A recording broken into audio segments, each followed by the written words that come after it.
அனைவருக்கும் வணக்கம். இன்னைக்கு என்ன விஷயம் நான் ஷேர் பண்ணணும்னு நினைக்கிறேன் அப்படின்னா, குழந்தை திருமணம் தடுப்பு சட்டம் 2006 பற்றி நம்ம எல்லாருக்குமே தெரியும். இப்போ சைல்டு மேரேஜ் ஒரு 18 வயசுக்கு கீழே இருக்க குழந்தைங்களுக்கு பண்ணக்கூடாது, சிறுவர் சிறுமி யாராக இருந்தாலும் பண்ணக்கூடாது அப்படிங்கிறது நம்ம எல்லாருக்கும் தெரியும். சரி, சப்போஸ் அந்த மாதிரி ஒரு திருமணம் நடைபெற்றுச்சுன்னு வச்சுக்குவோம். அந்த குழந்தைக்கு நடைபெற்ற திருமணம் செல்லுமா செல்லாதா அப்படின்னு பார்த்தோம் அப்படின்னா, நம்மளோட திருமண தடை சட்டம் 2006 படி கட்டாயம் செல்லாது. ஏன் அப்படின்னா, அது குழந்தையாக இருக்கும்போது, ஒரு சிறுமியாக இருக்கும்போது அது விருப்பமான திருமணமோ இல்லை கட்டாய திருமணமோ ஒரு குழந்தைக்கு நடைபெற்றுக்கலாம்.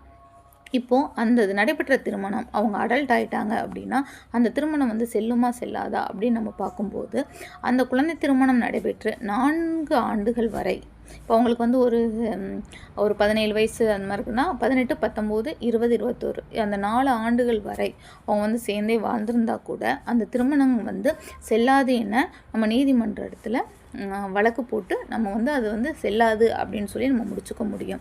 இந்த மாதிரி வழக்குகள் எங்கே நடைபெறும் அப்படின்னா, சப்கோர்ட்டு, டிஸ்ட்ரிக்ட் கோர்ட்டு, ஃபேமிலி கோர்ட்டில் இந்த மாதிரி குழந்தை திருமணம் செல்லும் செல்லாது அப்படிங்கிறதுக்கான வழக்கு நம்ம தாக்கல் செய்து நம்ம ரத்து பண்ணிக்கலாம்.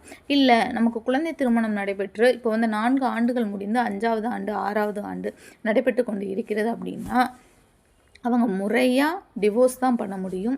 விவாகரத்து அப்ளை பண்ணி டிவோர்ஸ்க்கு அப்ளை பண்ணி அவங்க முறையாக டிவோர்ஸ் தான் பெற முடியும். ஏன்னா அந்த திருமணமானது செல்லும் நிலையாக அடையக்கூடிய வாய்ப்பு உள்ளது.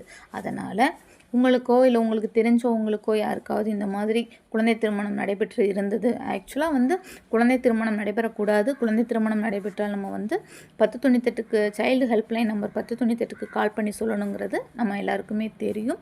அப்படி நடைபெற்ற திருமணத்தினால நம்ம அப்படியே வாழணும் அப்படிங்கிற அவசியமும் கிடையாது. அதோட செல்லும் செல்லா நிலையை அறிந்து அந்த 4 ஆண்டுகளுக்குள்ளே நம்ம அது வேண்டாம் அப்படின்னா அது செல்லா நிலையை ஆக்கி கொள்ளக்கூடிய அதிகாரத்தை சட்டம் நமக்கு கொடுத்துருக்கு. அதே மாதிரி சப்போஸ் அதுக்கு மேலே ஆயிடுச்சு அப்படின்னா அது நம்ம முறையாக டிவோர்ஸ் தான் பண்ணணும் அப்படிங்கிறத மக்களுக்கு நான் தெரிவிச்சுக்கிறேன்.